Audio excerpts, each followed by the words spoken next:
New Thinking Aloud is presented by the California Institute for Human Science, a fully accredited university offering distant learning graduate degrees that focus on mind, body, and spirit. The topics that we cover here. We are particularly excited to announce new degrees emphasizing parapsychology and the paranormal. Visit their website at cihs.edu.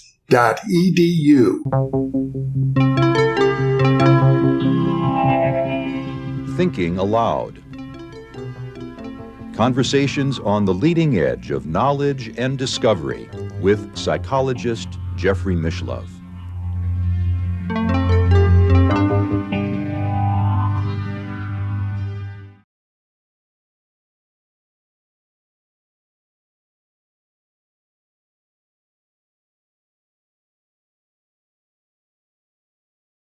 Hello, I'm Jeffrey Mishlove. Today, we'll be exploring the life and work of the great British writer, novelist, philosopher, Colin Wilson. With me is Gary Lachman, who is the author of Beyond the Robot, the life and work of Colin Wilson. In fact, Gary is in many ways similar to Colin Wilson in that he's written many books now on various esoteric subjects, including biographies of Helena Blavatsky, Rudolf Steiner, Aleister Crowley, P.D. Ouspensky. He's written about Hermeticism and Swedenborg and the power of imagination. In some ways, Gary is carrying on the mantle of Colin Wilson, who was a great inspiration to him. The interview is being conducted via the internet, and now I will switch over to the other channel. Welcome, Gary. It's a pleasure to be with you once again, and I think this discussion we're about to have about the life of Colin Wilson is more personal for you than probably any of your other books, or most of your other books. He had a responsible role in shaping the kind of writer that you've become over the years. Well, that's absolutely true, Jeffrey. And once again, thank you for having me on. Oh, well, I mean, the main difference, I would say, between writing about Colin Wilson and writing about the other people is that I knew Colin, and I went out of my way to know him. I mean, I first came across his book, The Occult, which, all cliches aside, actually did change my life. When I was living on the Bowery in New York in 1975, and I had more or less just started playing in Blondie. This was Blondie before anybody knew who Blondie was, and I started playing with them a couple months earlier. And we had recently moved into, when I say we, as Debbie Harry, the singer, and Chris Stein, the guitarist, and myself, I had been living with them previously for a while in this tiny flat Debbie had in Little Italy in New York. And we found this space on the Bowery. And this was back when the Bowery really was the Bowery. If you go to New York today, it's all souped up and it doesn't look anything like it did in 1975. But this was sort of an illegal space, and there was this flamboyant artist fellow who was controlling it, and he lived on one floor and he rented us a floor, and there was another fellow in it as well. But he was really interested in Aleister Crowley. And he was into Crowley's tarot, and he used to do paintings on Crowley's tarot. And Chris and Debbie, they had a kind of kitschy sort of pop interest in the occult. They had some, upside down pentagrams and voodoo dolls and things of that sort. And Debbie used to throw the I Ching and all that kind of thing. But there was sort of debris from the previous generation, kind of the late 60s generation, when the occult was, very much a part of popular culture. And it wasn't so much exactly then, at least not in music at that time, and that where we were. But I would see this stuff around, and in conversations with this fellow at the Loft, I got very interested in it. And one of the books I came across was just called The Occult, and it was by Colin Wilson. And it was some beat-up copy that had cigarette burns in it and had been through the mill and all that. It was a very thick book, as I recall. Yeah, no, it was quite big. It was a sort of 500-600 page tome. Yeah. And I had no interest in the occult before this, other than sort of horror films, 1930s and 40s horror films, or H.P. Lovecraft and Weird Tales, sort of pulp fiction sort of thing. And but what interests me about this book was that Wilson was writing about it from the sort of perspective of existentialism and philosophy. And I had read, Sartre and Camus and Nietzsche and all that sort of thing already. And so I knew those names. And this interested me. And it just was such a good read. Mm-hmm. He was just such a fantastic narrative style where I just didn't want to put it down. And it was idea after idea and sort of story and things building up. And gradually this whole history about our hidden powers and the evolution of consciousness, and how when previously we had sort of the same kind of connection to nature that animals have, but we outgrew that and developed our rational mind, but in doing that we had marginalized these other powers. And then there was sort of further kinds of powers, sort of the difference between sort of infrared and ultraviolet he talks about, and this whole evolutionary drive. And people like Gurdjieff and Ouspensky and Crowley and Madame Blavatsky and Jung and all this stuff was in there and just was incredible. So I just became completely bowled over by it. And at that point, I just started reading everything I could get about the occult. I got very interested in Crowley at this point, but also chasing down all of Wilson's books. And that carried on throughout the whole time when I was with Blondie. And then later on when I had my own group in Los Angeles and New York. And then even when I was, the last time when I was playing in music and I was a guitarist on 2 tours with Iggy Pop in 1981. And at every town we went to, I would run off to anywhere that had a bookshop. Not every town did, but sort of the places where you think there might be some used books or something like that, and you'd find some of these things. And I'd just be picking up all of these books of his and finding them all over. So no, it was a complete change and in my life. And I gave up doing music in the early 80s after this sort of tenure with Iggy Pop. And in 1983, with a friend of mine, we went on this kind of mini search for the miraculous in this European journey from Los Angeles to Europe, and we'd places like Chartres Cathedral and Notre Dame, and was reading old books about alchemy and how in the figures in the Gothic cathedrals there's alchemical sort of secrets and so on, and places like Glastonbury and even we tracked down the location of Gurdjieff's Institute for the Harmonious Development of Man that was in Fontainebleau outside of Paris, because at this time myself and my friend, we were involved in the Gurdjieff work, but on a sort of solo part of this journey, I made a pilgrimage down to Cornwall, where Wilson had been living. He had moved down there in the mid-50s, and sort of presented myself down there and got to know him and carried on a friendship, meeting up, going there, and he visited me in the States. And when I've lived in London now for quite some time, and whenever he would come up to do interviews or something like that, we would meet. And for about 30 years until his death in 2013. So yeah, it was a very personal relationship. It wasn't unique, and many other people. He was very open, and through knowing him, I met other people who are, great devotees of his work. But he certainly was a mentor for me, and certainly someone who, yes, if I have any kind of readable style in writing, it's from reading and rereading one of his books, because, as I say, he just has this fantastic narrative style, and that's something I've tried to, approximate in some small degree. Well, for our viewers who may not be familiar with Colin Wilson's work, I suppose as a starting point, it's fair to say that he's one of the most prolific writers ever in the English language. Oh, certainly, he's certainly up there. He's written over 100 books, probably over 150, I think. And at one point, I even asked him if he intended to outright H.G. Wells, because H.G. Wells also wrote, an enormous number of books. And Colin said he wrote the same way that a dog scratches fleas. He just couldn't help himself writing. Mm-hmm. But he started, very young. His first book, Outsider, which is the one that he's most known for, I would think, perhaps with the occult, came out in 1956 when he was 24 years old. And he literally became a star overnight. He was an overnight success. He woke up one morning and he was actually famous across the land, and very soon famous in Europe and in the United States. And which is remarkable in itself, because if you consider The Outsider, it's a book about sort of alienation and extreme mental states, and these sort of geniuses who are driven to suicide or to sort of strange, dangerous ways of living and mysticism and all this sort of thing, which you wouldn't think would be on the summer, bestseller list. It came out in late May of, as I said, 1956. But he was picked up in this whole publicity movement and sort of storm that was called the Angry Young Men.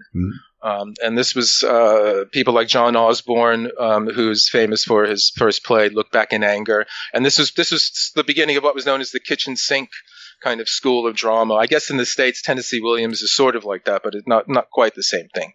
But it's all about, everyday life, living in these tiny flats someplace. And the kitchen sink is in there. So all the stuff that was out of all the kind of, drawing room, middle class drama or the romantic drama is like, in your face. But Wilson came from a working class background. He grew up in a working class family in Leicester in the Midlands, of a very industrial area of England.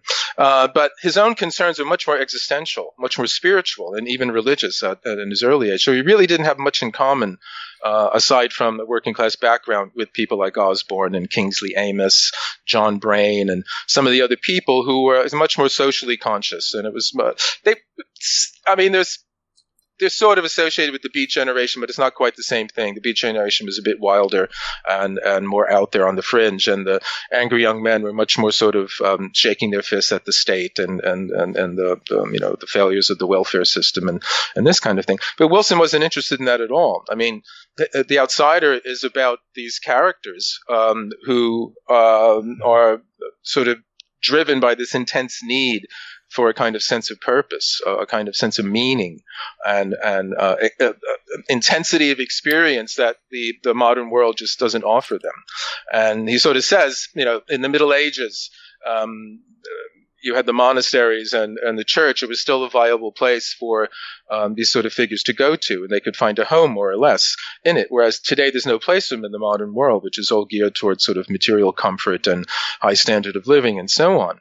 And while we've achieved that, in the process of doing that, we sort of dampened and numbed our kind of spiritual ideals and values. But these characters, the outsiders, who they find themselves outside the everyday society precisely because they can find no place for it. And they're not just social misfits. I mean, they're not just, the beatniks kind of thing. They're not just sort of the people who can't find a place in society. They can't find a place because they have this intense need for a sense of purpose and meaning that everyday life can't give them.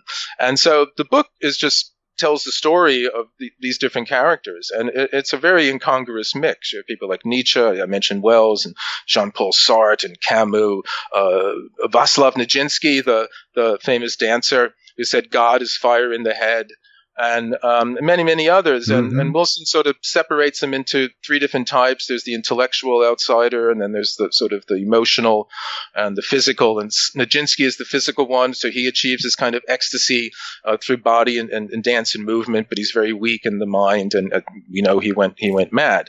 And someone like Van Gogh, the painter Van Gogh, is this emotional outsider, has tremendous emotional power. He can transform, a starry night, he can turn it into this vortex of, power and beauty. But, he also has these emotional storms that leads to his suicide. And someone like T.E. Lawrence of Arabia, is this intellectual outsider who has this fantastically lucid and incredibly critical analytical mind, but he feels completely detached from life. And he commits a kind of slow suicide. And they all sort of face different challenges. And I mean, it's incredible because this is something that Wilson was thinking about for like a decade before. I mean, if you, I tell his early story in the book, and he writes about his youth, sort of from adolescence until sort of The Outsider breaks. When he lived as a tramp. He went from job to job. He was constantly trying to not give in to the sort of the pressure to sort of conform to things, and also, but again, not even so much society, and because it's in a sense, it's religious because it's all about himself. He's more concerned about his own weaknesses and his own kind of indolence and all that kind of thing. So in many ways, he sort of lives as an ascetic. He tells this fantastic story about how he slept up on Hampstead Heath, and that's not too far from where I live, and it's this wonderfully wild expanse of, natural land that's at sort of the north of London, and you can get lost in it. It's quite big. And this is back in the 50s, though. But to save money so that he wouldn't have to work all the time and he could devote himself to writing, what he did is that he slept in a waterproof, sleeping bag up in the heath. And then in the morning, he would cycle down, because it's sort of a downhill cycle down into sort of central London to go to the British Museum. And there was what they called the reading room. It isn't there anymore. But this was this sort of library kind of within the British Museum. Mm-hmm. And people like Marx and Wells and Bernard Shaw and Carlyle and all these, incredible figures of literature would spend their afternoons there or mornings reading. And Wilson, he would go and he would spend his day writing. And he was writing his first book, Ritual in the Dark, which is still, it's a fantastic novel. It's a great London novel, but it's sort of best understood as Jack the Ripper meets the brothers Karamazov in 1950s sort of, bombed out London. So he has this fantastic story of actually being one of the characters that he writes about. And it's this incredible rags to riches story, because when he finally comes to write The Outsider, and the first publisher he sends it to says, yes, I'll publish this. And he only sends him half the manuscript. And then he finishes the rest of it. And then, as I said, he wakes up one morning, and like Lord Byron had found himself one morning in the previous century, all the land was, resounding with his name. And the book is getting fantastic reviews in all the best newspapers. And he's on the radio and television and all this kind of thing. And he can't believe it. But it's a rags to riches, almost back to rags story, because not too long after this whole bubble about the angry young men and these kind of young geniuses, these sort of messiahs of the milk bars that they were called. So, there's even younger. Wilson was 24. Somebody published a book. He was 23. So in a way, it was kind of like rock and roll. And again, Wilson became a figure around the same time as Elvis Presley was, and people like Marilyn Monroe. So he was kind of in that world. He was in the newspapers at the same time, and this was a time when these writers were considered as punks. In many ways, there's in the book, Beyond the Robot, Life and Work of Colin Wilson, I make parallels between what was happening in the punk era in the sort of 70s with what happened in Wilson and the Angry Young Man, because it was the same kind of thing where there were these kind of, very ragged, extreme, transgressive characters who would say outrageous things, and the journalists would try to get them to do that. And same thing as they tried to do with the Sex Pistols and Johnny Rotten and all that. But Wilson, was caught up in all that. And of course, you're a young man, this is going to go to your head and all that kind of thing. But he really was more serious than this. And then when the tide turned, and the press, now they were getting a lot of, selling out of papers attacking the angry young men. And they specifically went after him, and they just, considered him somebody who just quoted a lot from other people's books and put them together and this kind of thing. And he went from being, like he was in Time magazine as, sort of genius, whatever, to sort of cracked egghead or something like that. He was considered, this was a fraud that now, we can, forget about Wilson. And that was something that probably could have sent a couple of the outsiders he wrote about off the edge, and they, blown their brains out. But he had a tremendous strength and endurance and a basic attitude like, no, you're not going to stop me. I've already been doing this for 10 years. On my own, writing in my journals and all this kind of thing. So I've been doing this. I know I'm a genius. Sadly, he said that perhaps a bit too often in interviews, and the Brits don't like that. The Brits don't like if you actually know how good you are, and you're certainly not supposed to tell anybody. And he was breaking all those kind of social rules. And again, he was literally an outsider. He came from the Midlands. He didn't go to Cambridge. Didn't go to Oxford.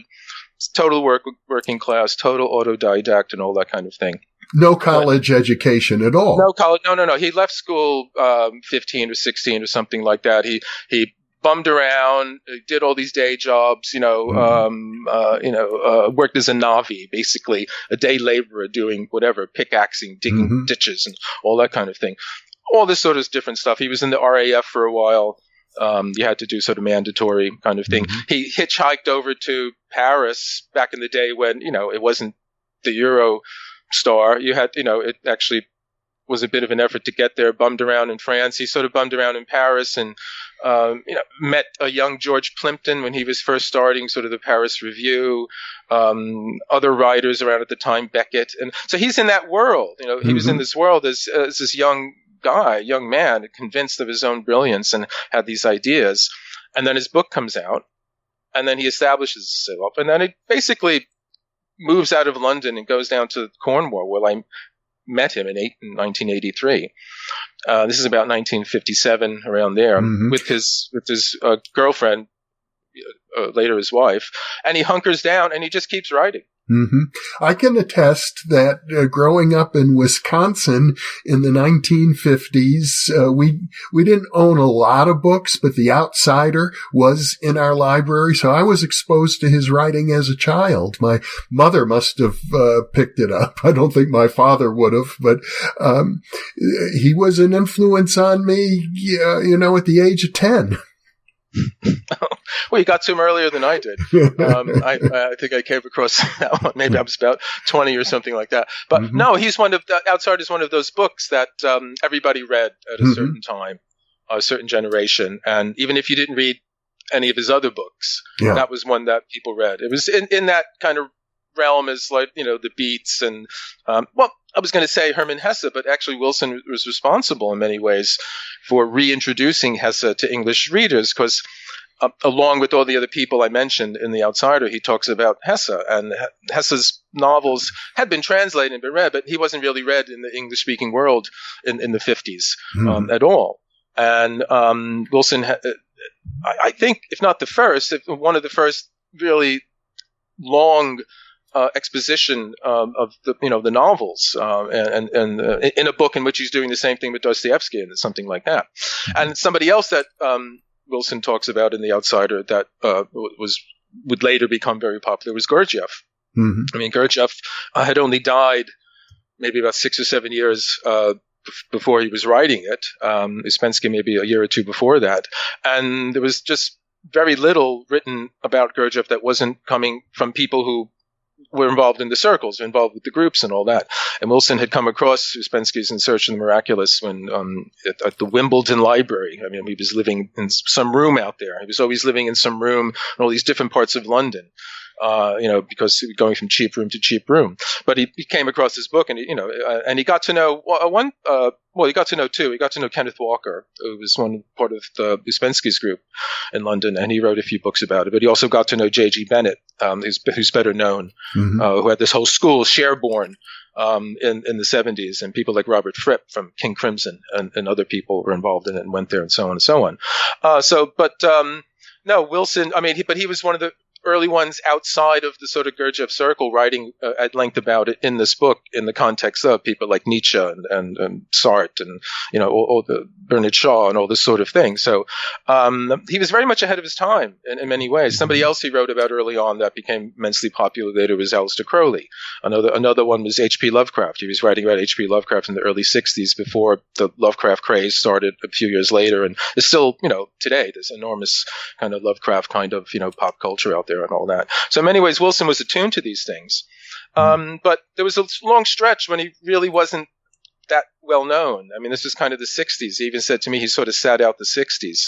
He really wasn't part of the 60s, although The Outsider was, but what he was writing at that time really wasn't part of it. So, and it wasn't really until kind of the occult revival in the late 60s, early 70s that he sort of became back into the popular mainstream again. He's regarded by some people as part of the angry young men group, but he had many issues with the main writers of that group. He was regarded as an existentialist. I think he still is regarded as an existentialist, but he took issue with Sartre and Camus and the other prominent existentialists. I think what was unique about his writing is the effort to look at esoteric culture and the occult and to integrate it with the humanistic philosophical tradition. Well, no, you're absolutely right. I think this is one of the things. I mean, I first read The Occult So that's how I was first introduced to him. And it was through that book that I was introduced to all the things that I've been writing about now for, 20-something years. But when I started tracking down all his other books, especially The Outsider, then there's a whole sequence of books that's called the Outsider Cycle. Mm-hmm. There's a book called Religion and the Rebel, which was the second book, and that was completely trashed by the critics. And then there's a few others. And what he's trying to develop in these 6 books is what he calls a new existentialism.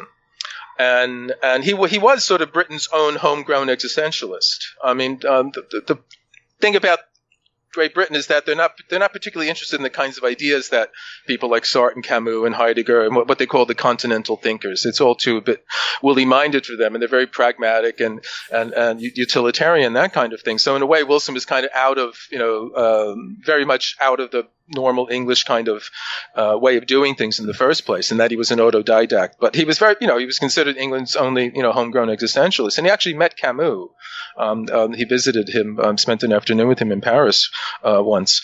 But his vision is that, while he appreciated what we can say the critical view of people like Sartre and Camus and Heidegger, this kind of what Heidegger called inauthenticity, or Sartre called bad faith, the kind of illusions that we all kind of maintain in order to keep life kind of, safe and comfortable for ourselves, and we're keeping at bay this kind of void or whatever, this dangerous sort of stuff. He didn't agree with their vision that the world is basically meaningless. I mean, for all 3 of them, fundamentally the universe is meaningless. It's absurd. There's no God. There's no transcendent meaning or anything like that. And Wilson couldn't agree with that because he himself had these moments of kind of tremendous sense of power, meaning, and purpose. But he didn't understand the depth of their alienation. Oh, no, of course. I mean, he went through it himself. Yeah. I mean, he had this miserable childhood. I mean, if you read about his childhood, you think, oh my God, he just felt, as soon as he became aware of the world, he just felt that human beings were so stupid, and everyone didn't, they cared about trivialities, they cared about these inconsequential kinds of things when there's this whole world around them that is mysterious and strange, and he had this enormous desire to understand and know, and he was a brilliant kid, but he must have been, I guess today who knows, he would have been sort of, I don't know, diagnosed as autistic or whatever. The pathology keeps changing all the time, but I mean, he himself says that he was very, very detached from the world. He didn't understand human stupidity. He didn't understand how human beings carry on in the face of something like infinity, or not knowing, where the universe ended or where time began, or these kind of things that we all at some point question. And, most of us tend to say, okay, well, yeah, I can't answer that, but, maybe Stephen Hawking can, or somebody else can. But, again, Wilson was one of these characters who they can't put that onto someone else. They feel this burning kind of desire. Well, no, I have to kind of figure this one out for myself. And he, kind of went around to everyone around him, and nobody had any idea what he was talking about. Basically saying, calm down, kid, and that kind of thing. And this drove him out. And he even talks about at one point, he thought, life was so stupid and absurd that he refused to go on anymore. He refused. He kept finding himself sort of going to the brink, going to just at the edge of the abyss, and then he would draw back, and he was tired of that. And he's saying, no, I'm not going to let life trick me once more into carrying on, because it's all just this futility, very Schopenhauerian, kind of view, this pessimistic view. Everything was futile, we're just driven by these animal urges, and the clear-sighted, lucid mind refuses to do this, and, prefers, destruction. And he even he tells the story about how when he was in a chemistry class, and he decided to drink, I think it's sulfuric acid or hydrochloric acid or something, whatever, something that'll, do him in. And he was there, and he was, had the smock on, was about to pick up the vial, and then he had a vivid sense of, how it would feel drinking the acid. And his imagination kind of kicked in. And call it precognition, or just call it his imagination, working, suddenly on full power. He just realized what he wanted was more life, not less. This is one of the most profound experiences of his life. The decision not to kill himself at that point by drinking some horrible acid. Yeah, no, absolutely. This is it. He said he realized that what he wanted was more life, not less. So what, his revulsion from the life around him was not out of a desire for self-destruction. It was a desire for something more, than what was there.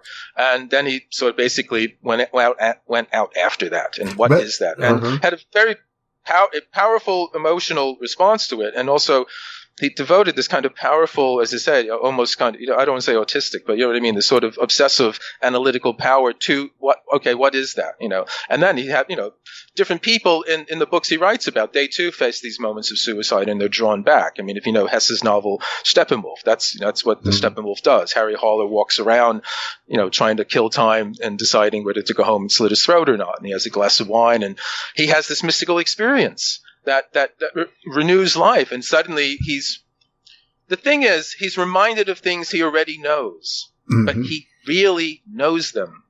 He knows them in italics, or this is what Wilson calls faculty X. It's faculty X because we don't have a name for it, and it's basically our grasp on reality. And what happens to these outsiders, and all of us, but it happens to them more because they're more sensitive, is that they lose touch with reality and they become just completely entrapped in their own world and slowly suffocate. And they throw themselves into absurd situations or dangerous situations just to suddenly feel alive again. And this is somehow Wilson realized that crisis has this ability to sort of, wake us up again.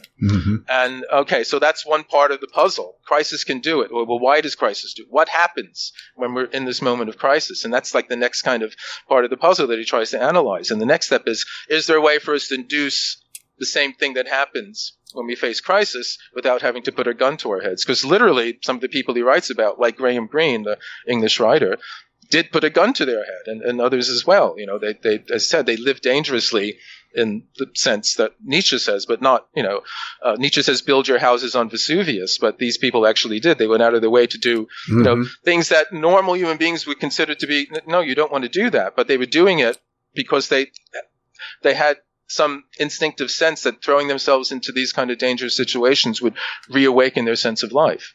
Well, I suppose in our present era, a lot of people take drugs for that very purpose, or they engage in reckless activity. I have a brother who's something of a thrill seeker, and he loves to race motorcycles, for example. People do things to endanger themselves in order to feel more alive.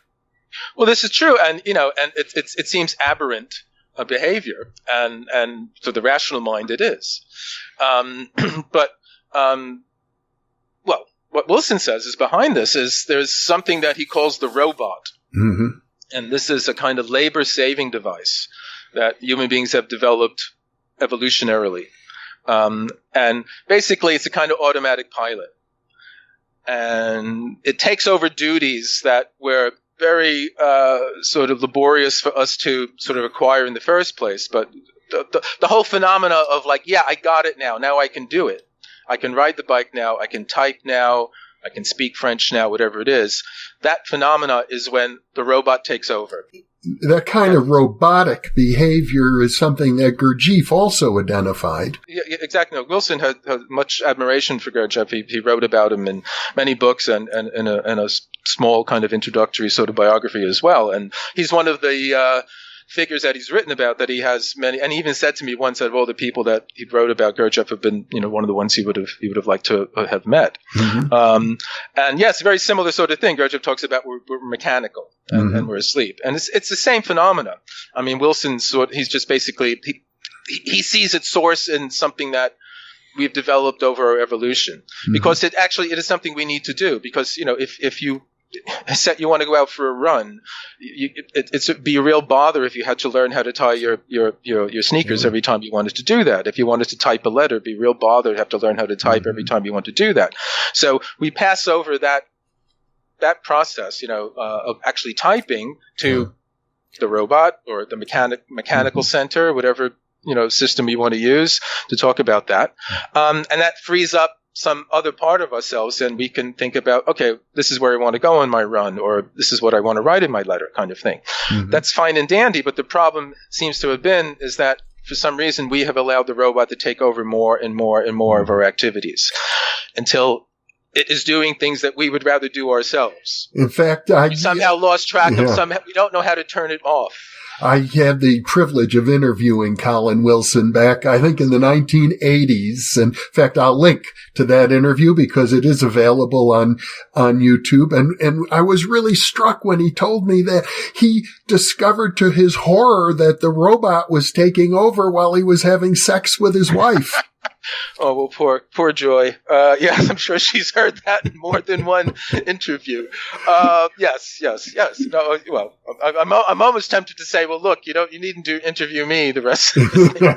Just watch the interview you did with Colin. But yes, it's all this kind of thing. He said, yes, he says it's something. So it's a piece of music that you love, and you love it, but for some reason, it just doesn't, doing the same thing it used to do. And nothing's changed. Nothing's changed the Mozart Symphony or the Black Sabbath album, but you have changed in some way or something like that. And all of his work is basically about understanding that sort of mechanism, and understanding how we can kind of, as we say, take over more of the tasks that we've given over to the robot. He's fond of quoting this line from T.S. Eliot where he says, "Where is the life we have lost in living?" And he said, well, it's in the hands of the robot. And we need the robot because, as you say, to sort of feel the sense of intensity of life, we're often drawn to drugs or drink or something like that. And they can do that. But they do that at a price because we lose our efficiency. We lose our will, basically. Yeah. One of the things that drugs or drink does is sort of inhibits the will. It relaxes us. Suddenly things that we looked at before that struck us as dull or neutral or uninteresting suddenly become more interesting because we put the robot to sleep and we can see these things are still fresh. But that's why, there's warnings, don't use heavy machinery after you've had, a few glasses of wine, or don't drive a car, because what usually will do that for us, the robot, he's taking a nap. So you can have that freshness, but you can't be effective. So is there a way to have both? And it does seem to be, because there are accounts of people who had these experiences where they've had that sudden vividness, this sudden sense of matchless clarity. I mean, the world, heaven in a flower and all that sort of thing. But they haven't, fallen into a swoon, or they haven't, become immobile. They're able to sort of act as well. And this is the kind of thing, this is what Wilson is sort of aiming at, to sort of have that freshness and openness that we use crude methods to sort of get to now without having to resort to those. One of the interesting things that you write about is the relationship between Colin Wilson and the great psychologist who was a big influence on me, Abraham Maslow, and the notion of the peak experience. Maslow was one of the few people during sort of Wilson's kind of period when he was, sort of not a pariah, as it were, who actually sought him out and recognized in his work, important things. And there's a book called The Age of Defeat in the UK, but it's a US title. The publishers wanted something more upbeat, and they called it The Stature of Man. And this was a book that Wilson wrote about the loss of the hero in contemporary literature. And again, this is the late 50s. So we're talking like Death of a Salesman or something like that, or as they said, like Tennessee William characters, where, we're in the 19th century, you had these titanic heroes like Ahab or, Raskolnikov or Faust or something like that. And in the modern time, everyone's, an anti-hero. Stanley Kowalski in a T-shirt and, all that kind of thing. And this is the realism and the same kind of thing with the Angry Young Men. And Wilson's basically saying, well, this portrays human beings as rather small and limited and narrow, and our concerns have got, very, very, small, banal, sort of mediocre. And this was something that Maslow himself had picked up on, because he had come across something that he called the Jonah complex. In sort of his studies. And Abraham Maslow was a psychologist. He started out as a Freudian, and he got tired of being a Freudian because he realized only people he was meeting were sick people. And he wanted to study healthy people, and he realized there was no psychology about healthy people. And so he decided to study healthy people, and he came to a lot of interesting conclusions. And but one of the things that he saw in his students was that they wanted to sort of kind of run away from any kind of destiny, the whole idea that they could be somehow better than, you're not supposed to say better, but you had a full, completely actualized life in which you did your best and all that kind of thing. This was something that they didn't, they didn't even think about. It was just enough to be average, just to be good enough, fit in, and all this kind of thing. This sort of diffidence. Maslow popularized the very notion of self-actualization. Oh, yeah, absolutely. Yeah, absolutely. And one of the things he's famously said in one of these classes, he said, well, if not you, then who? If you are not going to excel in your field, well, who is? Who is going to? Who are these other people that are going to do that, and that kind of thing. But this avoidance of this is he called the Jonah complex when it comes from the Bible, where Jonah wanted to avoid his destiny, and he ran away from God and went into the whale and all this kind of thing. And this is a kind of mythic expression of this fear we have of our own abilities. We have this fear we all have fear of failure, but we all have the kind of fear of success as well. And what he appreciated in Wilson's work is Wilson was sort of, celebrating these characters who were larger than life. They're tragic. They're not. It's not all. They're not all Pollyannish and everything works out in the end. But they're larger than life characters, and they may fail, but they fail in some kind of titanic struggle. They don't fail in the sense of, Stanley Kowalski or something like that, and that kind of thing. And they developed a relationship and a correspondence. And one of the central ideas that Wilson got from Maslow was this whole idea of the peak experience. And the peak experience is something that Maslow discovered in his studies of healthy people. And what the peak experience is are these sudden, seemingly arbitrary moments of profound well-being and happiness and yay-saying and contentment and joy that came for no reason at all. And, and if you study these kinds of moments that he talks about, the things that trigger them are the things that we see all the time. But for some reason, we don't have these experiences. And one of the ones he talks about, there was a Marine who was stationed on a base for, I don't know how long, whatever, a couple of years or something, and he hadn't seen a woman for a very long time. And then he went to another base where there were nurses, and he saw a nurse walk by, and he suddenly said, wow, women are different than men. I know you're not supposed to say that these days. I'm sorry. He wasn't politically correct back then. But he had this sudden, profound, insight that, women were this, different, being and, radically different, all this kind of thing. And it's something that anybody who was on that base would have said, yeah, whatever. What are you getting so excited about? But it suddenly struck him as something radically new and fresh. And similarly, he tells the story of a woman who was sort of getting her husband and children out, in the morning to work and all that, and something she did every morning. And many mornings was probably a chore and didn't really want to do it, but she suddenly had this sense of how happy she was and how lucky she was. And it just kind of came to her. And this was something, and again, it's nothing transcendent in the sense of spiritual, in the sense of some kind of supernatural grace falling upon these people, is that somehow they see something they already know in this new light, in this new dimension, and they feel a sense of gratitude for it and all like that. And this was something that related to these kinds of experiences that Wilson was having himself, and also that he charted in people like Blake and Nietzsche and Ouspensky and other people he was writing about. They had these sudden moments of affirmation. Nietzsche, who had like the wretchedest life around. If you ever read about the philosopher Friedrich Nietzsche, read about his life, he was a sad, tragic figure. He was sick all the time. He was the loneliest man in the world, all this kind of thing. And constantly moving around Europe trying to find some place with a climate, he could stay for a while. But he developed this philosophy of absolute affirmation, where these moments of kind of profound well-being would overcome him. And he talks about when the inspiration for his book, Thus Spake Zarathustra, came to him. He said he was 6,000 feet above man in time and all this kind of thing. So you would think someone like Nietzsche, who had this absolutely wretched life, would have developed this philosophy of, pessimism, and something like Schopenhauer.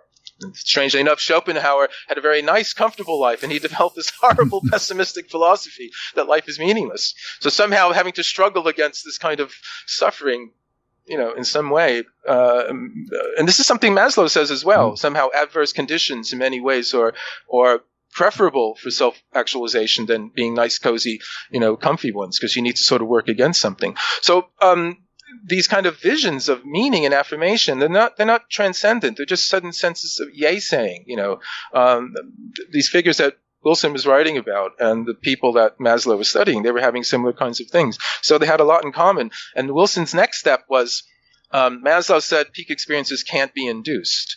They come, they go, they just happen. Wilson he wasn't happy with that. He thought, well, actually, maybe we can make them happen.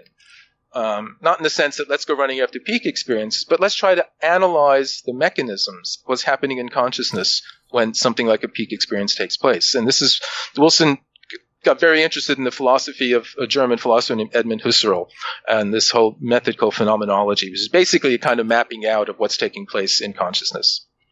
He spent much of his career actually looking at higher states of consciousness and how through very subtle shifts one can enter into those higher states. When I interviewed him, he made a point of saying, when we get into that robot state, we're just inside the robot state. It takes only a tiny movement to get out of it. Well, this is one of the things he came to understand, and this was through the work of this philosopher I mentioned, Edmund Husserl. And one of the fundamental insights that Husserl came to, and this was in the early 20th century, late 19th, early 20th century, was that perception is intentional. Mm-hmm. And Wilson says in one of his books, along with perceptions, we have a will to perceive. Now, we're not usually aware of any kind of will, in us seeing the world. I close my eyes, I don't see the world. I open them, it's there. I'm a kind of, mirror or a camera that just reflects what's there. And while that may seem the case on the surface of my consciousness, Husserl and Wilson and all these other people that he writes about, that he links these ideas together. So there's a kind of canon. Yeah. And if you read Colin's works and you follow them, there's a whole canon of people whose ideas he's building on, and he connects them together. Parenthetically, it's worth mentioning that Husserl was the mentor of Heidegger. Began this philosophical sort of method called phenomenology, out of which Heidegger was one of his students, and out of that existentialism. And so the people Wilson was writing about, we were talking about earlier, like Sartre and Camus, they came out of this as well. And he would say that they misunderstood this fundamental idea of Husserl's, that perception is intentional. Mm-hmm. So at some fundamental, unconscious, deep level, which we don't have immediate access to, there's a kind of will to perceive. We are actually reaching out to perceive the world. So Wilson uses sort of the metaphor of a kind of, shooting an arrow at the world. But another one I think is better. He says, like, instead of thinking of consciousness as a kind of mirror that reflects things, it's a hand that reaches out and grabs them. We grab the world. And one of the examples he gives for this makes this clear to me. There's a couple versions of one is like, in the old days when people had watches instead of their phones and they went to see what time it was. If you didn't really pay attention, your eyes picked up the light and, we saw what it was, but somehow inside you didn't retain what time it was and you had to go look again. So the actual perception happened, but you weren't intending enough to retain so even on that level, or if you're reading a book and your attention drifts, you might have read the words, you absorb them in that sense, but you didn't retain the meaning. So you weren't able to. So we have this kind of interactive relationship with the world, and this was something that comes out of phenomenology, and other people do the same kind of thing. Henri Corbin, in a different way, he was a student of Heidegger's. He actually translated he was one of the first translators of Heidegger into French, and so in his own work with the imaginal world and all that's linked to phenomenology as well. But this whole idea that we sort of read the world. And if you're not, in the same way that if you're not intending enough, paying attention enough to what you're reading or seeing what time it is, and you don't really get it, if you just look at the world in this blank kind of stare, you're not going to get what's there either. Mm-hmm. So this is where he disagrees with Sartre and Camus and Heidegger, where they all basically say, no, the world is meaningless. We can't rely on any kind of meaning outside of the human one. But within this human world, we can achieve this kind of stoic endurance. And there's a certain heroism in there, and there's a certain, Wilson's aware of that, but he just can't let go of those moments when actually I perceive the world and it was actually dripping in meaning. And in those sort of moments, for some reason or other, our intentionality increases in some way. Mm-hmm. Or conversely, the filters, the robot that sort of keeps all that at bay so that we can get through life. This is what happens with drugs and drink. That the robot, goes to sleep, and then the meaning that's there comes flooding into us. We're not necessarily intending more, but the filters that prevent us from seeing the meaning. And this is the difference, he would say. That kind of mystical experience, yes, we all love them. We go out of our way to experiencing them, but he would say that's the kind of drift back into an earlier form of consciousness. Mm-hmm. We develop the robot, we develop these filters, we develop this way of editing down reality to this bare minimum because we needed to in order to survive. We needed to in order to, for better or worse, to prosper as a species and all that. But we now understand enough about our own psychology to realize that, okay, we've done that to the extent that we've cut out this meaning that, we need to let in now. And in a way, we intuitively know that's because we developed a kind of system, we call it art, to allow some of that meaning in. The object of a work of art was supposed to be, in the old days, I would say, precisely to make us slow down so that we had to pay more attention to it and look at it longer and not just scan it. What we do to get through the world is just scan everything. We sort of, as I say, you don't need to know the make and model of the car that's coming down the road. You just need to get out of its way. But when you're not endangered by it and you're walking up the street and you see this, 1962 Mercedes something or other parked there, and it's really interesting and you can look at it and all that, wow. But you don't need to know all that detail when it's something that's, endangering you. So most of the time we're in that mode where we sort of reduce the world to this bare minimum in order to deal with it. And precisely because the reason we like drugs and drinks is that it turns that off and things become interesting. So, but that's slipping back into an earlier form. And what Wilson wants to do is, instead of turning the robot off, learn how, or putting it out of commission, learn how to turn it down a little bit, which basically means learn how to turn you up more. And that's what you were saying, is that the difference between robot and what he says, real you and robot, is it's a fraction. That's why these peak experiences can happen. They don't happen to people that are mystics and, practicing meditation.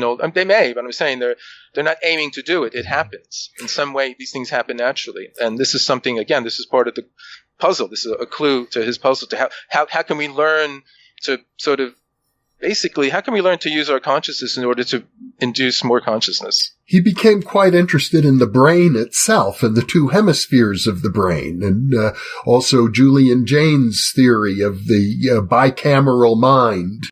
Yeah, this is true. And in the early 80s, and this is one time actually I met him insofar as I asked him to sign a book, but I was in London at the time in January 1981, actually, and he was giving a talk about a book of his called Frankenstein's Castle.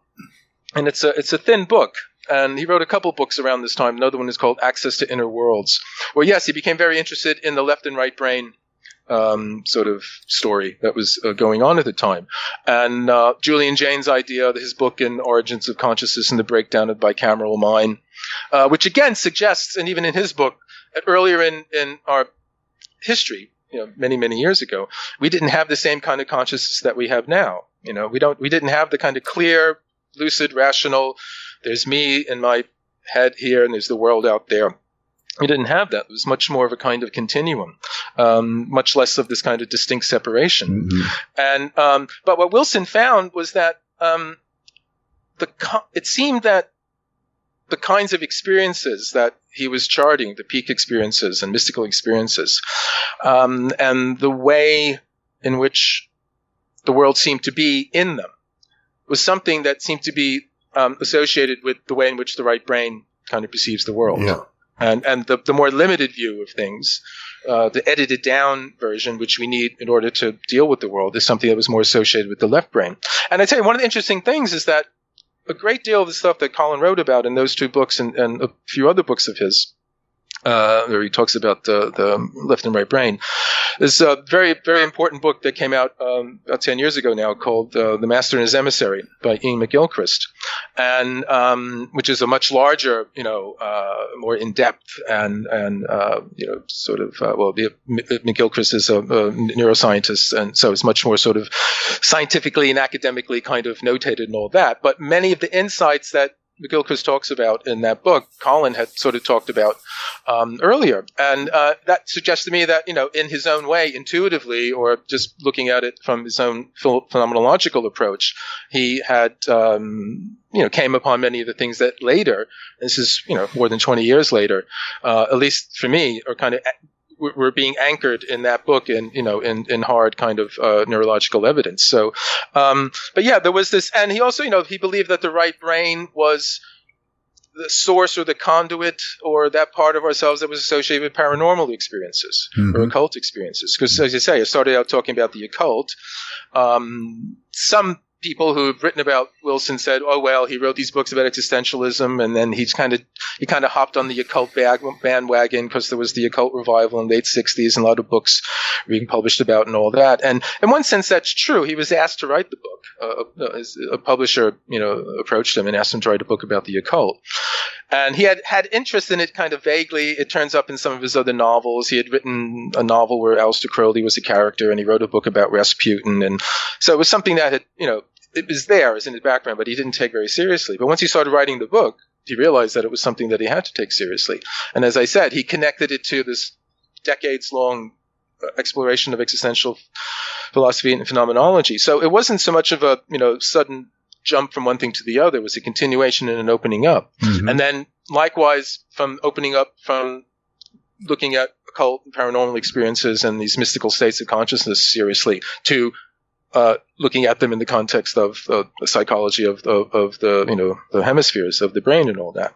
And one of the things about Colin too is that he's not afraid to say he was wrong about something and to go back and change his mind. I mean, one of the things that he did that sort of, I think in some ways that may have affected some people's appreciation of his work was that he wrote a book about poltergeists in the early 80s, where he came to the conclusion that, well, even though my rational self would much rather understand them in terms of something happening in the brain or the unconscious of an adolescent or something like that, the evidence seems to suggest that no, there actually are spirits of some kind. They're involved somehow with the brain. They're involved with the unconscious of the person that's being troubled by them. But they have an objective entity existence of their own. And this was something that he had to say, well, I'd rather not, but this is how it is. And you might think he's wrong and all that, but this was something that I think was admirable about him, that he was willing to stick his neck out in this way and talk about things that a lot of people at the time they wouldn't have done that. Toward the end of his career, he began exploring and actually mapping out higher states of consciousness, much in the way I think John Lilly was doing around the same time. The follow-up to the occult was this wonderful book called Mysteries. That, again, this was in the late 70s, and he just carried on the research, where the occult was a history sort of going to the past. Mysteries was basically, this is all the stuff that's going on now. So John Lilly is in there, and T.C. Lethbridge is in there, who did a lot of the work with pendulums and megaliths and standing stone, and John Michel, and so much other stuff, Robert Monroe, Gurdjieff, and so he just put everything together and as we said, put it together in sort of a kind of working hypothesis about the occult and the paranormal and all that. And then he mapped out what he called the ladder of selves, which was one of the metaphors that he used to understand. Well, he went through this period of in the sort of mid-70s when he was subject to these panic attacks. He talks about, that's how he starts the book Mysteries about, there were these sudden kind of just basic panics out of nowhere. And he couldn't control it no matter what he do. And he would go into being interviewed or do something like this, what we're doing now, and suddenly become incredibly self-conscious and not be able to do it. And this went on for a long time, and he didn't know what he was doing, what happened. He was going out of his mind or something. And he learned to somehow control it by understanding that there was sort of a more mature part of himself that he could somehow summon. Again, a kind of crisis kind of moment, a kind of sudden concentration. Because this is what the crisis does. The crisis makes us go, ah! And I'm doing that. That's what Colin did in practically all of his lectures. But the crisis makes us do that. And by doing that, we kind of summon this energy. And we're basically saying to the robot, okay, this is serious. You have to get out of the way for a while. I have to be in control now. And so, very similar, this kind of these panic attacks would force him to induce this kind of sense of himself being, more in control, whereas the panic attacks were from a less mature self doing it. And this was something he developed later on. I mean, one of the last books he worked on. I said you said earlier, the thing with Colin is he wrote so much. It's impossible to cover everything. We could talk for days. Yeah. I mean, but he did a book called Super Consciousness. It was something he wanted to do for a long time. It was kind of a DIY. And again, when Colin says DIY, basically it's understand the ideas. He isn't someone to sort of give you exercises, although he has a couple things like that. And so it isn't kind of like do this. It's sort of like understand this. I think this is one of the things that set him apart, where it was sort of it was a way of knowledge, but I don't mean it in some kind of, spiritual new agey kind of way. It was basically understanding. This is why, his roots are in philosophy, his roots are in existentialism, roots in phenomenology. It's understanding how consciousness works. And this is what he did in this book called Super Consciousness, where he basically boiled down a lifetime's, exploration of these things into a short book that kind of dealt with the essentials. And I tell you, to try and say it now is, with as much brevity as possible, it may sound like a cliche, but what he fundamentally comes down to is a persistent sort of attempt to maintain a high level of attention over time will achieve the same result as the sudden of the crisis, or a vivid enough imaginative experience of what the crisis would induce in itself. So we talked about earlier when he was 16 or 17 and, he was going to commit suicide, and a minute before drinking the acid, he realized what it would feel like to have it and how stupid he would have been. Yeah. I mean, if you know Tolstoy, Anna Karenina, as he throws herself on the train, what is the first thing she thinks? Oh, this is a mistake. So this is what, he had there without having to throw himself on the train. And so if you can use your imagination to do that, and one of the things I've carried over from Colin's work into work of my own in a book of mine called Lost Knowledge of the Imagination, is his definition of imagination, which is a faculty to grasp realities that are not immediately present. So it's a faculty for making things real. It isn't a faculty for make-believe or a substitute for reality. It's actually a power to realize things. So he used his imagination, it happened unconsciously, to realize what would happen. What would happen if I did that? Had Anna Karenina used her imagination to understand what she would think when she had thrown herself in front of the train, she wouldn't have done it, and so on and so on. And so we have this power to kind of create reality, but not in this shallow sense of, I want a car, or, I deserve prosperity. Not in that kind of sense. We create reality in the sense that we make real the reality around us all the time. This is one of the things. He has this idea, what he calls the indifference threshold. And again, this is tied in with the robot. The indifference threshold is this level where we take things for granted. And in some people it's very low. Most of us it's rather high. We take most things for granted. And the only thing that sort of lowers that is some kind of shock, is some kind of crisis, is some kind of sudden threat to our freedom. And again, Colin died in 2013, and in fact, just earlier this month. So it's his 5-year anniversary of his death. He died in December 5th, I think, or 6th, in 2013. But there was a memorial service for him, in the following year, at St. James Church in Piccadilly, which in London is a very well-known place for alternative kind of events. People like Rupert Sheldrake and Matthew Fox and lots of other people have spoken there. Colin's spoken there himself. And one of the last times I saw him, I saw him speak there.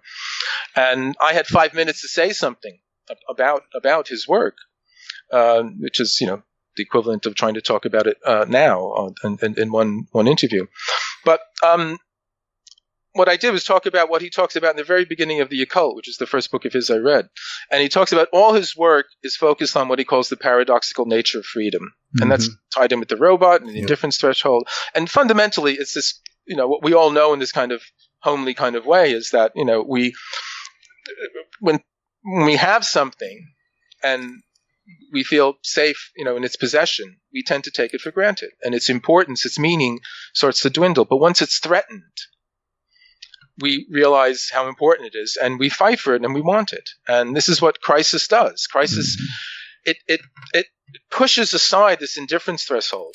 And but this is something. And most of us would say, well, human nature is like that. People are just like that. You don't know what you've got till it's gone, and all that kind of thing. And sadly, this is true. Mm-hmm. But the thing is, there's a possibility of not having to be the case. If I may, Gary, let me just share a story with you, a personal one.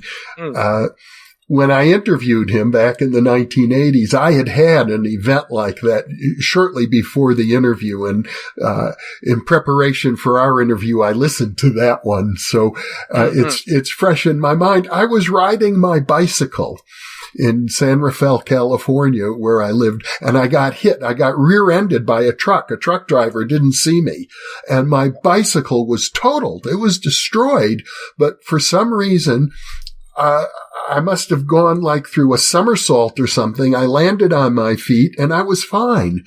But when I looked at my bicycle, I realized I could have been killed.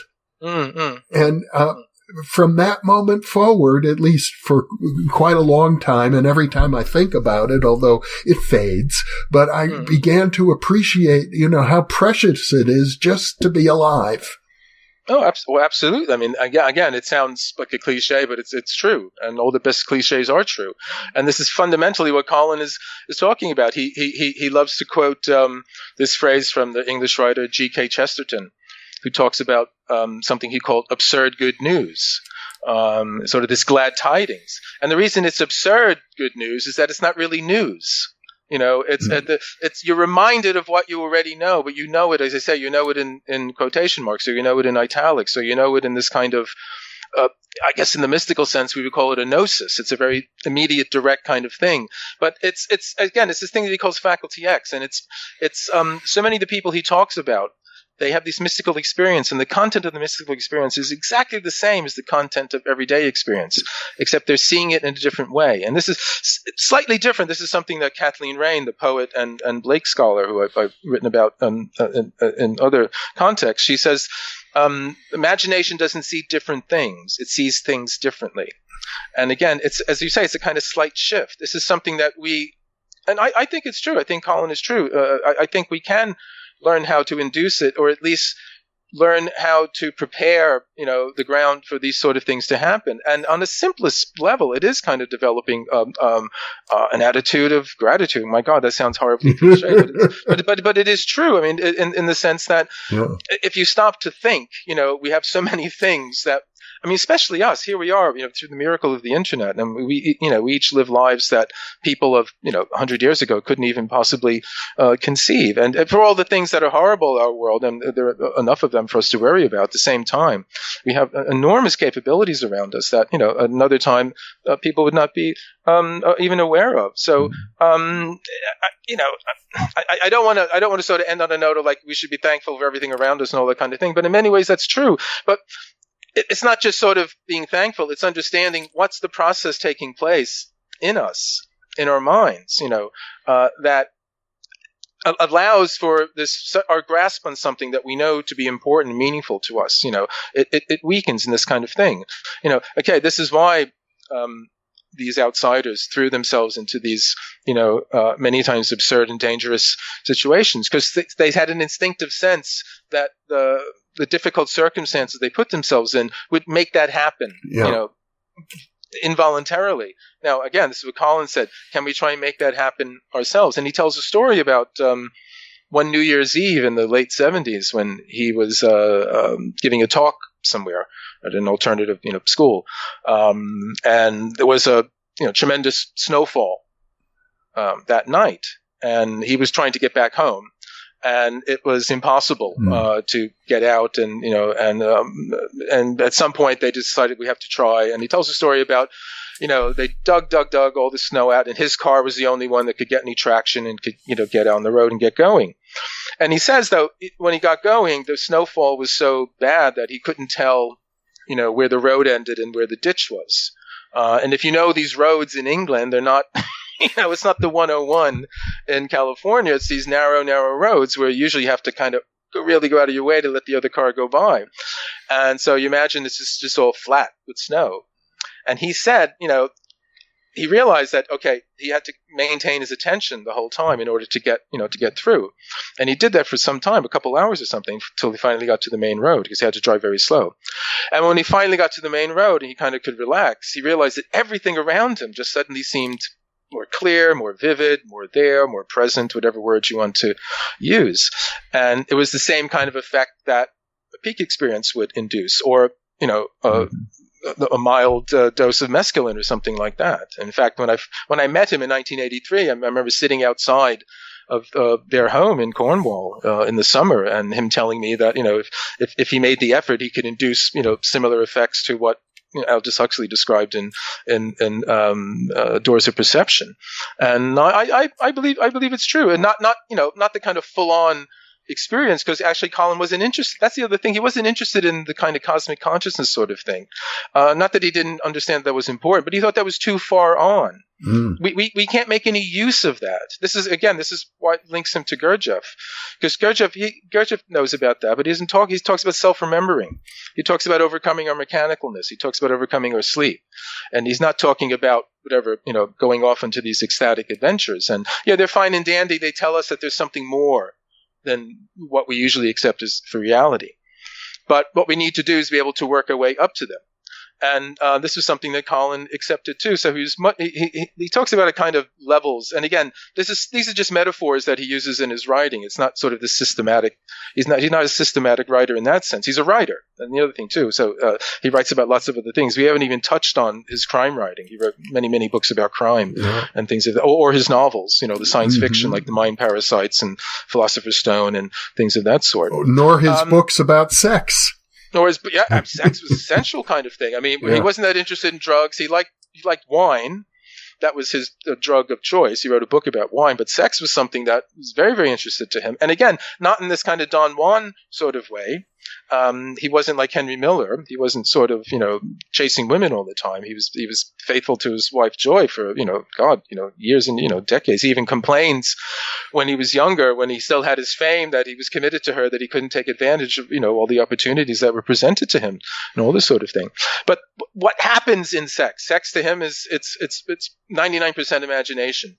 And he doesn't mean necessarily all the fantasies. He said it's even though it's obviously connected to physical organs, it's very different than other hungers like thirst or actual hunger for food. And in the simple way that if we're thirsty, no matter how much we can imagine a cool drink of water, it's only going to make our thirst worse. And likewise, if we're hungry, no matter how much we imagine a meal, again, it can whet our appetite, but it can't satisfy it.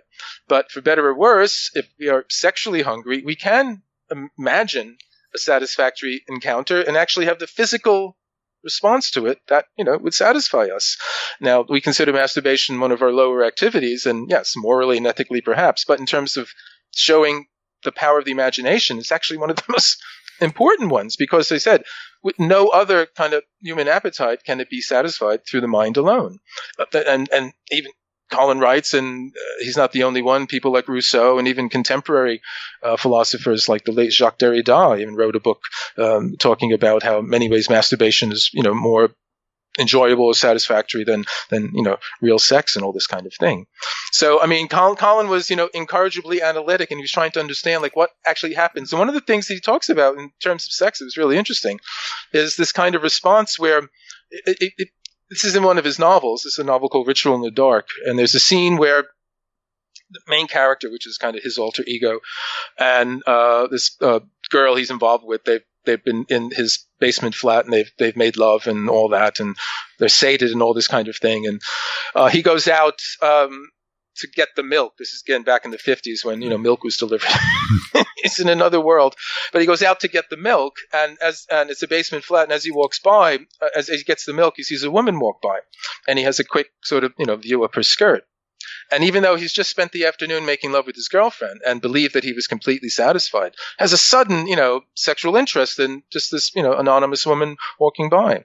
And this leads Colin to say, well, it isn't the actual sex per se that's the trigger. It's this kind of forbiddenness. It's the strangeness, this newness, this freshness. Mm-hmm. This is what leads to the Don Juan and the Casanovas, because what they're really after is that sense of freshness and newness. Mm-hmm. It's a peak experience. I mean, I don't know how it is with women, and I can only talk about my own male sexuality. And obviously, it goes without saying that the only thing Colin can write about in his books is about his own male sexuality. But there is something about men that are attracted to women and attracted women walks by, it kind of triggers a mini immediate peak experience in the sense that suddenly, so there's something interesting. And it's not, I mean, we poor men are afflicted with this. We don't ask for this. This is this unconscious life force that, is just pushing us to do its bidding and what Colin wants to do. And other people like Bernard Shaw and his heroes, they want to, okay, look, let's make a deal. Let me understand what you want me to do. And then I'll do it consciously, with you. I don't want to be pushed around anymore. So he's trying to understand the sexual impulse through this. And this is something that, again, I mentioned Bernard Shaw. Bernard Shaw was an enormous influence on Colin. I don't know if he's read as much these days as he was in the last century, but he's the English, playwright, Man and Superman. And, I guess people know him through My Fair Lady, which is really Pygmalion. The film My Fair Lady was made out of his play Pygmalion. But Shaw was another sort of very analytical kind of character, although he had an immense sense of humor.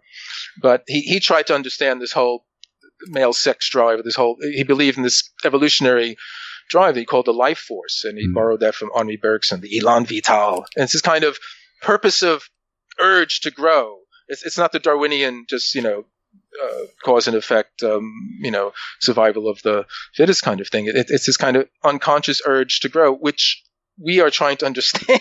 We're trying to understand it and sort of make clear its conscious purposes. And one of the things it does, it uses sex in some way to somehow transform consciousness. This is fundamentally what Colin comes down to. What sex is fundamentally about is about transforming consciousness. And again, he's not talking about it in Tantra and all that kind of stuff, even though he talks about that. It's what he calls the origin of the sexual impulse. This is what he's trying to sort of map out. He points out, for example, that whereas having sex is one of the more animalistic things that we do for humans, it's very different than for other animals. Well, this is something that he learned from Robert Ardrey, who wrote Territorial Imperative and African Genesis. These were big books back in the 60s and 70s. But he said that actually sex is a sideshow in the animal world. Again, we talk about, he's he's such an animal. But actually, sex is actually a rather small thing. It's survival, it's food, dominance. So in human beings, sex is nothing animal. In fact, the way humans have sex has got nothing to do with the way animals do. When we think about it being animal, that's a kind of fetish that we use to stimulate our imagination to sort of, us to get into it. But no animal goes out of its way to have sex in the way, or the ones that do are the ones that are in captivity. If you're in unnatural habitat, and this was something that Maslow studied. Maslow studied the behavior of apes in the zoo, and he thought, actually there's a lot of sex going on, but he realized that it wasn't the sex per se; it was dominance. The sex was a way of establishing dominance. So, even some male apes or monkeys would sort of submit ritually to another male in order to establish dominance, not actually to have sex and that kind of thing.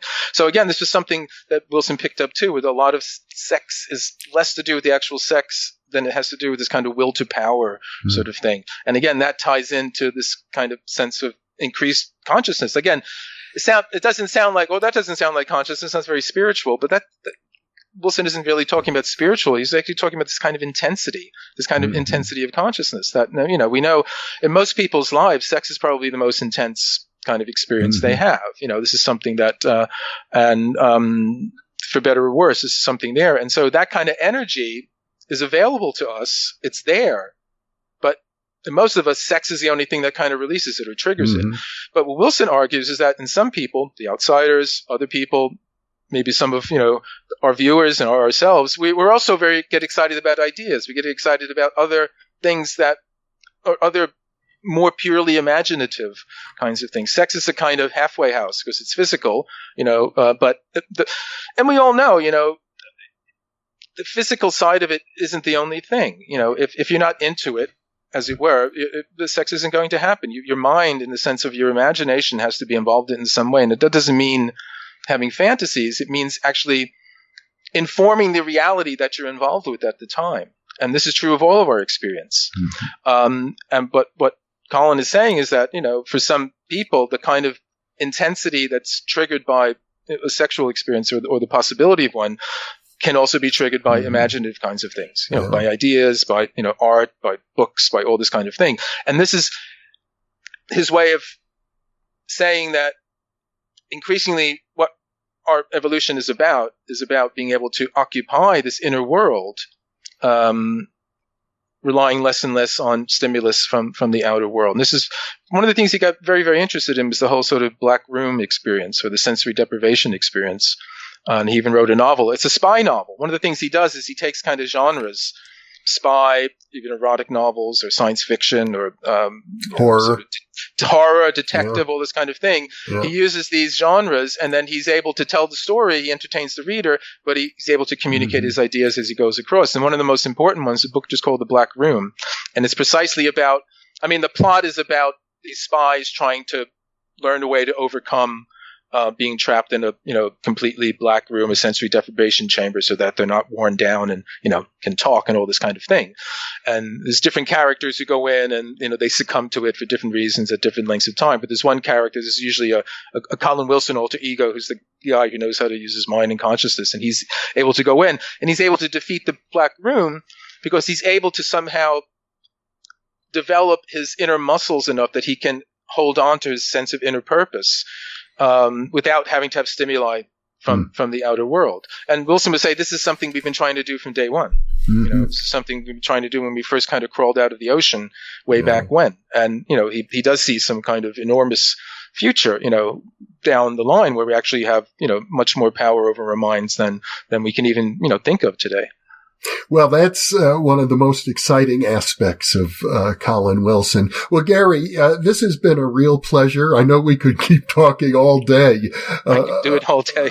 And I'm sure you can, because it's very clear to me that you have picked up the mantle from Colin Wilson. I have to say I've gone out of my way to do it. I said ever since I first read that book, I just been following everything he's written about him in many different places, and went to bat for him here while he was still alive and publishing books and writing reviews for him for some of the newspapers in London and all that. And over the years, I've come to know his family very well, his wife Joy and his children, and it's something very special. And what I would hope from this conversation and from anything I've done is for people who don't know his work to find out about it and seek it out, because there's definitely you'll get something out of it. And for the people who do, to go back and reread it. And I think his ideas deserve much more recognition than they've got.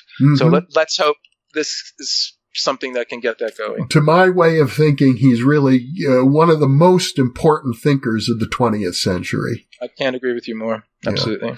Well, thank you so much for sharing this time with me, Gary, and I look forward to many more conversations with you. Same here. Absolutely a pleasure.